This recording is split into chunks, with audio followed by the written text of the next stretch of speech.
Minister of the Republic of Ireland, Leo Varadkar, says his government plans to enact a new abortion law by the end of the year. It follows a resounding referendum victory for those campaigning to liberalise such laws. Voters overwhelmingly backed the decision to repeal the Eighth Amendment, which only permits terminations when a woman's life is at risk. His government proposed legislation that would allow abortions during the first 12 weeks of pregnancy and up to the 24th week in certain circumstances. He said the result marked an historic day for Ireland. I think what we've seen today really is a culmination of a quiet revolution that's been taking place in Ireland for the past 10 or 20 years. The people have said that we want a modern constitution for a modern country, that we trust women and we respect them to make the right decisions and the right choices about their own healthcare. Over two-thirds of voters backed the decision to change the law, with every constituency in the Republic of Ireland, apart from Donegal, voting in favour of repealing the Eighth Amendment, which gives an equal right to life to both a mother and an unborn child.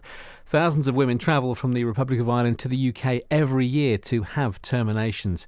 Yes campaigners at Dublin Castle, to hear the results confirmed, hailed the decision as a long-needed change. We've been working so hard for women's rights for so many years now, and we can see it's finally coming true. Ireland has finally grown up, face the fact, don't shift it abroad, deal with it here safely. For me, for my daughters and my grandchildren. Anti-abortion groups call the referendum result a tragedy of historic proportions, with one saying it was already making plans to protest outside abortion clinics when they eventually open in Ireland. The vote will have repercussions for women in Northern Ireland, which has the strictest abortion laws in the UK. Katie Fenton of the No campaign said the result was very disappointing. This result will pave the way for an abortion regime that is nothing about healthcare and everything about abortion on demand. We have a lot of supporters who have been through abortion themselves and have been hurt by abortion, and that's what gives us strength in continuing with this. Ministers will begin the process of changing the law as the Republic of Ireland prepares to welcome Pope Francis, who is set to visit the country in August. Derval MacDonald is a writer on Irish religious affairs. She said the beliefs were changing in Ireland, a country which was known for having some of the strictest Catholic laws in Europe, and said that one factor was more powerful than any other in persuading voters. It was personal stories, so women telling their stories of their own journeys, of their own pregnancies and accessing termination of pregnancy elsewhere, that really carried the day. But I think what today has done is that caricature of Ireland as a conservative Catholic backwater has been well and truly demolished. The final results of the referendum were confirmed yesterday evening as 66.4% of voters backing change and 33.6% saying no. But what's the relevance to people here in England? One leading anti-abortion campaigns group says it will add pressure on the authorities in Britain to become even more liberal in their attitude than they currently are. Liam Gibson is from the Society for the Protection of the Unborn Child. Pleased to say is with us. Morning to you, Liam. Good morning, John.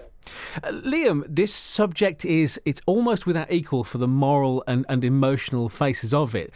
After all, these laws centre around an unborn child that clearly has no voice. Can there ever be a reason and level-headed debate as part of this? I think the debate certainly ought to be reasonable, and that certainly we have enough evidence from 50 years of abortion in Britain, what abortion does to women, what it does to society. And 50 years on, the Irish people had access to information that the British people didn't have in 1967, whenever people were simply talking about children in the womb as blobs of jelly or clusters of cells. We know that so much more about fetal development. We know that at 21 days that there's a heartbeat that's detectable. We know that facial expressions and smiling can be seen and detected on children by 11 weeks. Most women have undergoing antenatal care routinely have scans and see the images of the child in the womb. So it's very disturbing that having all that evidence, 50 years of experience of other countries and huge developments in science since 1967, and yet the Irish people have decided that it's more important to be seen as modern and progressive and to try and shake off a stereotype that has really long been outdated, if it was ever true. Liam, demonstrably that Sorry, cut across you there. There is this divide, this chasm between the sides. This schism has been caused. What do you think should happen now? Well, certainly I think that the pro-life side need to go back to basics and try and explain to people who have voted yes that this decision was wrong and that it doesn't have to stand. This is a human rights question, which people of all faiths and none can understand, that the inherent right to life of every human being.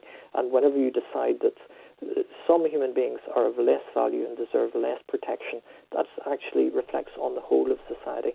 And the people who will be most disturbed by the outcome of the referendum will be parents of children with special needs, because this is a value judgment on children who are judged to be imperfect, unwanted, or even just simply inconvenient.